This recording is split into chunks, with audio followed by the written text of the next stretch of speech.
Eh mais vous êtes là. Hey.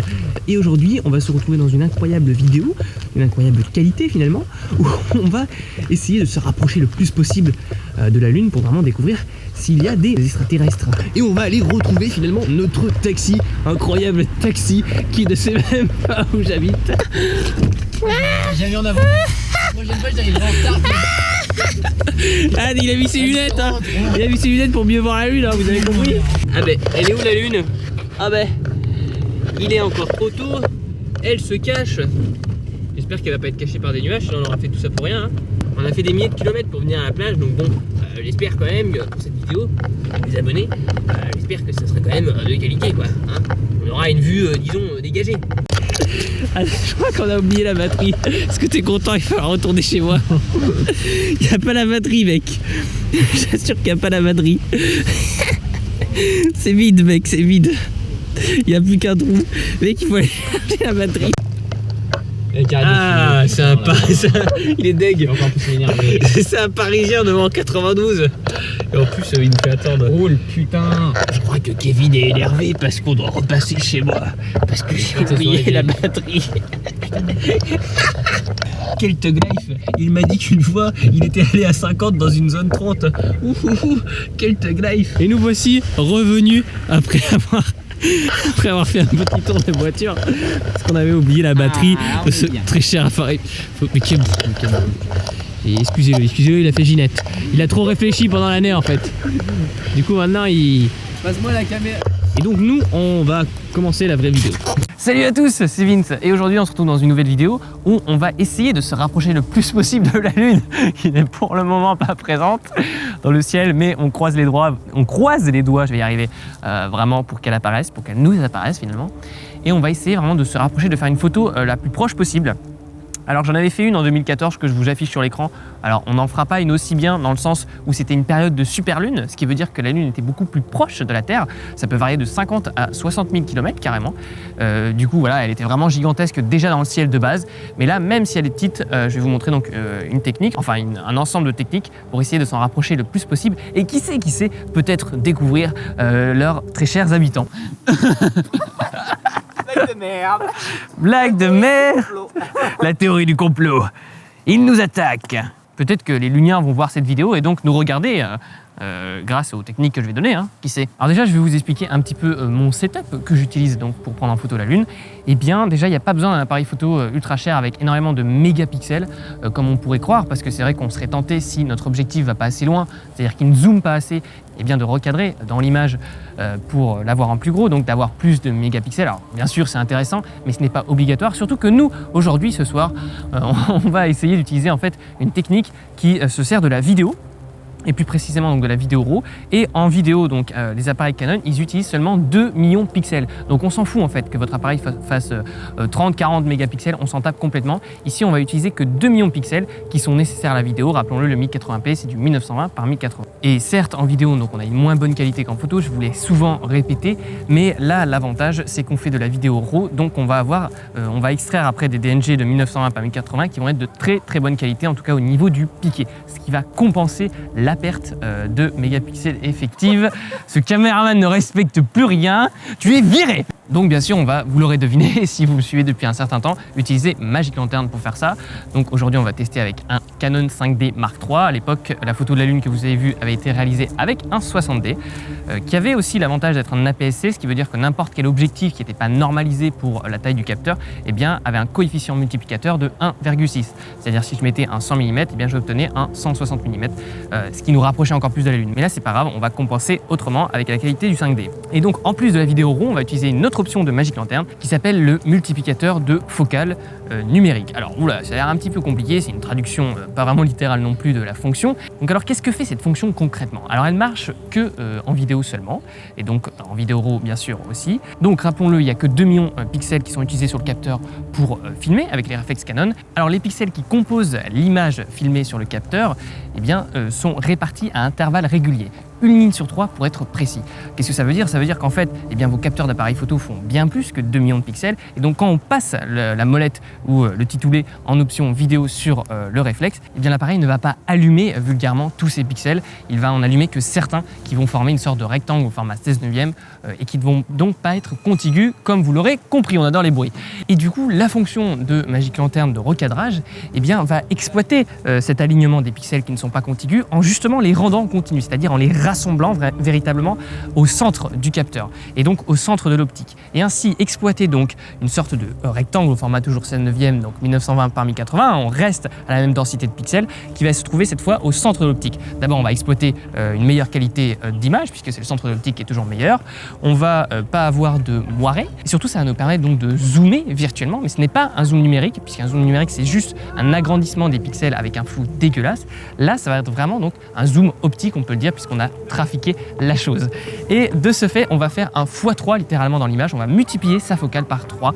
Donc si vous partez d'un 100 mm, eh bien vous obtiendrez un 300 mm par exemple. Alors on peut aussi utiliser ce qu'on appelle un doubleur de focale, c'est une pièce qu'on va mettre entre l'objectif et le boîtier, qu'on va venir intercaler entre les deux, mais ça coûte très cher, donc ça permet en effet de doubler la focale, on passe de 100 par exemple à 200 mm, donc c'est vendu par Canon par exemple, mais ça coûte très cher, environ 500 €, et puis on perd quand même un peu de qualité, il ne faut pas croire que c'est un truc miraculeux, et donc voilà, là on va passer vraiment par une technique low cost. Et alors ce soir, on va multiplier par 3 un objectif particulier, on va prendre du lourd, du gros calibre, c'est un 500 mm carrément, alors c'est pas un 500 mm Canon, hein, je me suis pas ruiné, c'est un Opteka, donc c'est un ancien objectif qui a été adapté pour Canon, il existe aussi en adapté pour Nikon et sûrement pour d'autres montures, bien que Nikon on n'en parle pas ici, et donc cet objectif coûte seulement 100 €. Alors bien sûr, donc c'est un objectif catadioptrique comme je l'ai dit, et donc il utilise une technologie qui est utilisée dans les télescopes, donc avec un système de miroir,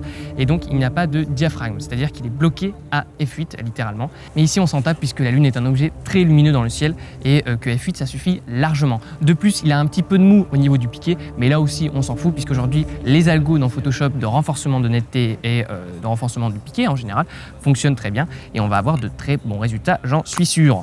Eh bien, on se retrouve tout de suite sur le terrain pour voir tout ça. Finalement, là, on va essayer de refaire la mise au point. Hop, on essaye vraiment de choper la Lune. C'est incroyable, on est à... on y est, on a 500 mm. N'hésitez pas à zoomer en x10 ici pour vraiment avoir une qualité finalement optimale, hein, une qualité incroyable. Oh! Et donc là, je vais devoir prendre la photo avant qu'elle se casse avec un petit retardateur et une vitesse assez élevée, genre 1/200 pour être sûr vraiment de la figer. Et donc là, bon, en mode photo, le 500 mm sur 5D, ça donne ça, donc c'est plutôt intéressant finalement. On arrive à vraiment voir des petits détails, hein. On voit les cratères ici, n'est-ce pas? N'est-ce pas, Jamy? Tout à fait. Donc hop, là on va aller activer dans le petit menu Magic Lantern pour ceux qui connaissent. Hop, on va aller donc déjà dans Movie, on va activer RAW vidéo. Hop, donc en fait il y a là l'option crop mode, c'est parce que j'ai une version de Magic Lantern spéciale qui rajoute un crop mode en H264. Mais là on s'en tape puisque par défaut sûrement vous aurez que RAW vidéo et pas crop mode. Et hop, ensuite il nous suffit d'appuyer sur la petite loupe dès l'instant en fait où on est en RAW. Du coup ça va devenir, la prévisualisation va devenir pixelisée et en noir et blanc. Donc là on laisse avec sa mise au point et on voit d'ailleurs que la Lune bouge sans arrêt. Si je capte pas, on va pas y arriver. La Lune bouge sans arrêt bien sûr puisque rappelons-le, la Lune tourne autour de la Terre. On adore les conseils de son ami. Et finalement ensuite il nous suffit, je vais d'ailleurs me décaler un peu plus avec le joystick sans la perdre. Hop, on va essayer de prévoir sa course un petit peu.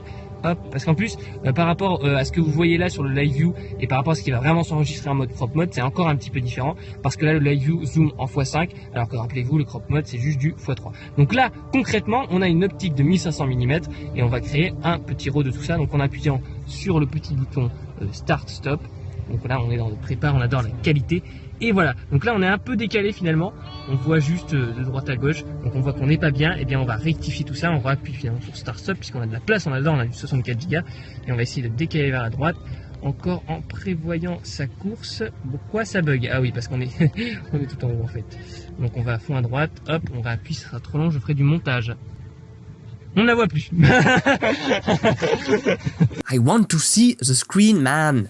Record the screen, ah yeah, ah vous êtes là, et nous voici de retour en intérieur pour analyser les rushs qu'on a obtenus dans cette incroyable soirée finalement. La lune a tardé à apparaître, elle est apparue aux alentours de minuit, 1h du mat, mais elle est bien apparue. À savoir donc qu'on avait une lune, c'était pas une pleine lune totale, on était à peu près à 80% d'apparition, mais c'était largement suffisant. Et d'ailleurs, l'ombre qui apparaît est intéressant à exploiter. C'est pas juste un globe lumineux parfait.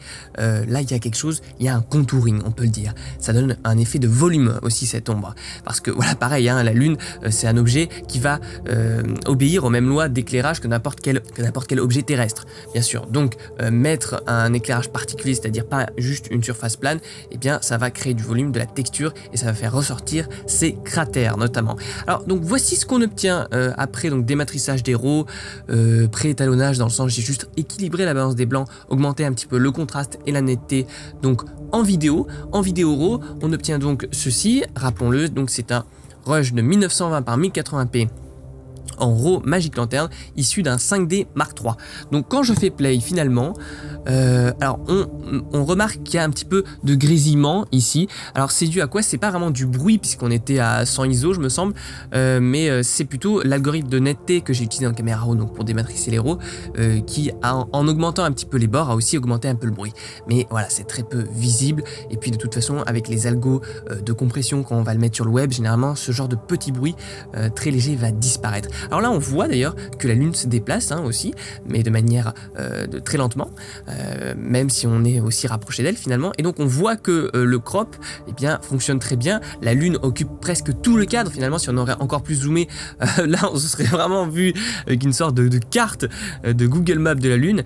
Et alors on voit, alors évidemment il y a des aberrations chromatiques, notamment un petit peu vers le haut bleu ici et jaune là. Ça on peut lors du dématrissage RAW les supprimer tout simplement comme si on supprimait les aberrations sur une photo, donc en cochant la case de supprimer les aberrations chromatiques, en sélectionnant la couleur éventuellement, mais là je l'ai pas fait volontairement parce que moi je trouve que ça donne du cachet à l'image. Après c'est selon les personnes tout simplement, et on voit que finalement en quelques clics, j'ai vraiment étalonné ça en quelques clics, on arrive quand même à retrouver de la netteté, et le fait que l'OpTK ait un peu de mou dans son piqué eh bien est très rapidement et très facilement compensé, et ça marche encore mieux quand on met des nuages finalement devant l'écran. D'ailleurs j'avais réalisé un plan comme ça pour un de mes premiers courts-métrages à l'époque en 2014. On va voir si j'arrive à le retrouver en live en direct. Hop, le voici. Et donc là on voit exactement, donc c'était un court-métrage d'horreur bien sûr, et alors là on voit donc que la lune, c'est pareil, c'est en utilisant la même technique finalement que je vous ai montré aujourd'hui. Là ce sont les bandes noires que j'ai rajoutées 16 neuvièmes, donc qui viennent couper la lune, mais sinon c'est exactement la même chose. Et l'avantage qu'il y avait aussi, on le remarque ici, voilà, c'est qu'il y avait des nuages vraiment, et ces nuages noirs comme ça qui s'avancent, ça faisait vraiment terrifiant. Depuis un petit peu avec la colorimétrie que j'avais changé, et donc ça peut être très intéressant à exploiter dans vos films. Vous n'êtes pas obligé de payer des rushs qu'on peut trouver sur le net de lune. Vous pouvez aussi les faire. En fait, ils seront toujours de moins qualité que ceux que vous pouvez trouver sur les sites, parce que là vraiment c'est des trucs spécialisés et tout, voire ils ont des télescopes les mecs pour filmer. Mais dites-vous qu'il y a un certain plaisir aussi à faire ce genre de choses, un certain plaisir à ce que ce soit vous finalement qui le faites et qui faites de votre film de A à Z, et voir un rush qui vient d'une banque d'images dans un film, bah ça fait un peu chier quoi. Voilà, mais à l'époque donc ce que je viens de vous montrer c'était réalisé donc avec en RAW, vidéo RAW, mais avec un 60D. Du coup c'était des rushs, il me semble, c'était du 720p, donc la qualité était un peu moindre et même le capteur était moins qualitatif. C'est pour ça que la qualité était un peu moins bien que ce que vous avez vu sur l'écran avec le 5D. Je vais vous montrer maintenant un petit peu les étapes par lesquelles je passe pour avoir un rendu similaire en photo cette fois. Donc vraiment en prenant en 500 mm pour le coup, là il n'y a pas le crop qui fonctionne. Puis de toute façon on perdrait les mégapixels qu'on aurait, puisque là du coup c'est plus une image en 1920 par 1080, mais c'est écrit ici en 7760 par 3840, donc en 22 mégapixels, c'est-à-dire la résolution native du 5D. Donc là j'ai juste ouvert mon image dans Camera Raw et je vais essayer de vous montrer donc comment arriver à un résultat qui ressemble à celui-ci, donc qui est l'image que j'avais réalisée en 2014 lors de la superlune, à savoir que donc c'était une superlune, donc la lune était plus proche bien sûr de la Terre, Et puis bon, là en prenant un petit peu de recul, je vois que j'avais quand même bien bourriné sur les algos de netteté et surtout de contraste. Et à mon avis, là, c'est un petit peu trop fort. J'étais allé un petit peu trop fort.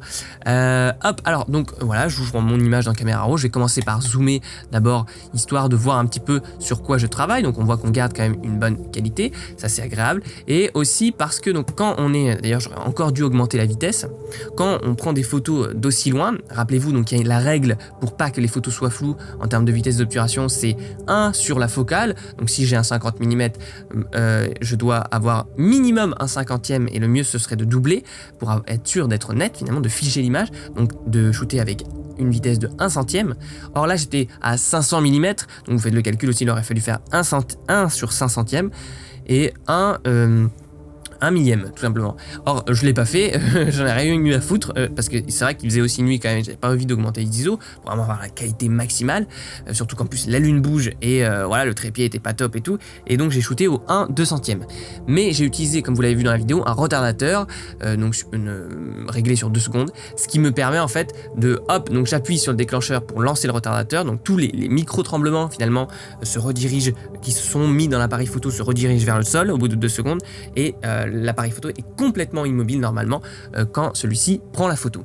Donc j'arrive quand même à avoir un rush assez net, mais on voit finalement que la qualité est comparable à celle de la vidéo, voire que la vidéo est un peu mieux. Comme quoi on pouvait aussi extraire un rush d'une image DNG de la vidéo pour la travailler. Et bon, en l'occurrence, je vais juste vous montrer un petit peu le principe que j'ai utilisé. Alors déjà, la température des blancs, eh bien je l'ai bleui un peu, hein, toujours la lune est un peu bleutée dans l'imaginaire collectif, voire je rajoute un petit peu de violet ici. Voilà, je vais augmenter légèrement, non même pas l'exposition en fait, on va juste booster le contraste, ça c'est important, n'hésitez pas à aller loin vraiment puisque c'est une image carrément monochromatique hein, finalement, donc n'hésitez pas à booster le contraste à fond pour faire ressortir vraiment tous les détails de la lune.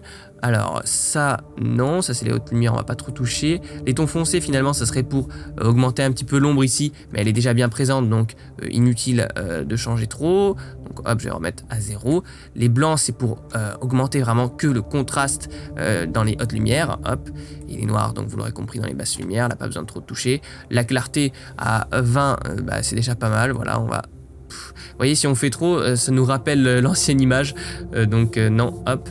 Donc la clarté, je vais laisser à 20, je vais pas trop dépasser, vraiment pas pousser les curseurs à fond quand vous retouchez, sinon ça va vraiment pas bien rendre.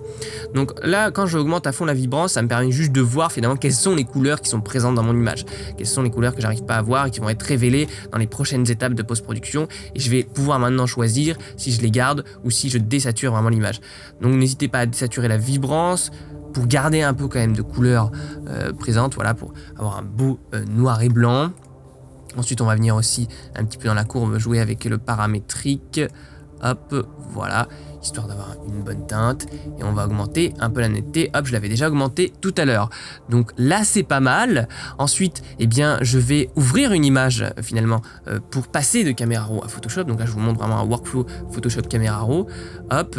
Et maintenant, je vais juste recadrer mon image ici. Hop. Histoire d'avoir une sorte de ratio intéressant. Hop. Alors là, je vais voir en quel profil de document elle est. Est-ce qu'elle me paraît verte? Voilà. Donc je vais convertir son profil de couleur. Convertir en profil de couleur. Profil sRGB. Voilà. Hop, en gros, pour faire simple, parce que c'est pas une vidéo sur les profils colorimétriques, c'est pour pouvoir la montrer donc sur internet et que tout le monde ait le même rendu à peu près sur l'écran. En gros, hein, vraiment. Je ferai peut-être un épisode dédié. Hop, alors, et bien là, je vais refaire une petite passe finalement, cette fois avec les outils de Photoshop parce qu'ils travaillent différemment, ils sont complémentaires. Hop, je vais faire un petit peu de niveau aussi, hop, approximativement. Alors, je vais importer mon autre image pour voir finalement, pour voir comment ça se passe. D'ailleurs, je vais plutôt l'importer dans une fenêtre à côté. Alors, celle-ci, elle faisait une taille de 3214 par 1944. Et celle-ci, hop, 2300, donc on voit qu'elle est plus petite. Parce que voilà, tout simplement, l'autre c'était une super lune, donc j'ai moins eu à recadrer, si vous voulez, que ici pour la récupérer dans le plan. Pour voir en fait la taille des images, le raccourci clavier que j'ai utilisé, c'est CTRL-ALT-I, ce qui vous permet en finalement une seule combinaison de touches de savoir le poids de l'image, sa dimension et sa résolution. Et ça peut être très pratique, plutôt aller fouiller dans les menus pendant 3 quarts d'heure. Donc on voit ces deux images, on voit que celle-ci était beaucoup plus lumineuse et un peu plus rosée aussi, celle-là a plus une teinte verte. Donc j'ai finalement, hop, je peux rajouter peut-être une petite courbe, histoire d'augmenter encore un peu le contraste. Mais on va pas non plus abuser parce que voilà, j'avais vraiment l'impression d'avoir abusé la dernière fois. Et donc là, eh bien, on a quand même un rendu qui est satisfaisant, on peut le dire. On arrive à zoomer de manière intéressante. On va peut-être rajouter un petit algorithme de netteté rapidement. Donc celui que je préfère, enfin un des plus simples à utiliser en tout cas, il est dans filtre renforcement et vous cliquez sur accentuation. Voilà, donc on voit en fait qu'il va accentuer le micro-contraste entre les différents bords de l'image, donc entre tous les endroits où il y a des délimitations de forme. Donc par défaut, je laisse toujours régler à 36 ici, et là je vais baisser l'opacité de mon calque. Bien sûr, il faut faire ce renforcement de netteté sur un calque différent. Voilà, donc à 10-15, vraiment quelque chose de très subtil encore une fois. Hop, et on obtient donc une image ici. Si elle est visualisée à taille réelle des pixels, en faisant CTRL+, j'obtiens ça. Si je zoome un peu, c'est-à-dire si je recadre après dans le futur avec ça, j'obtiens une image comme ça qui finalement qui a un aspect plus naturel, plus intéressant au final que celle-ci où j'ai vraiment bourriné, je me souviens, sur les algos pour récupérer, parce qu'elle était plus floue encore que celle-là de base, puisque c'était donc un 60D qui était quand même un peu en moins bonne qualité. Mais bon, on voit ici qu'avec un objectif à 100 €, on arrive à des résultats tout simplement incroyables. Voilà, j'espère que cette vidéo vous aura plu, que vous aurez appris un tas de choses, même s'il y avait plein de techniques, finalement plein de notions à comprendre et à maîtriser pour bien arriver à faire cette photo, et que je n'ai pu malheureusement que les survoler dans une vidéo YouTube. J'espère que ça vous aura plu, vous aura intéressé, et puis n'hésitez pas donc à exploiter cette capacité de Magic Lantern à multiplier par 3 pour multiplier n'importe laquelle de vos focales finalement, pour tout simplement soit pas avoir à acheter des objectifs plus onéreux, soit à utiliser donc des effets créatifs ou se rapprocher d'éléments très lointains comme ici notre chère lune. Dès que vous trouvez le moyen de prendre en photo Jupiter, appelez-moi avec un 50 mm. N'oubliez pas aussi que vous pouvez télécharger mon livre Comment devenir un meilleur photographe gratuitement en PDF dans la description, où je vous donne plein d'astuces pour devenir un meilleur photographe du coup, et plein d'astuces comme ça pour vraiment doper la qualité de vos photos. Et puis nous, on se retrouve très vite pour de prochaines aventures. Salut à tous! J'ai bien filé cette vidéo et ça t'a plu, alors n'hésite surtout pas à t'abonner en cliquant juste ici en dessous pour rejoindre les folles aventures de Vince. Salut!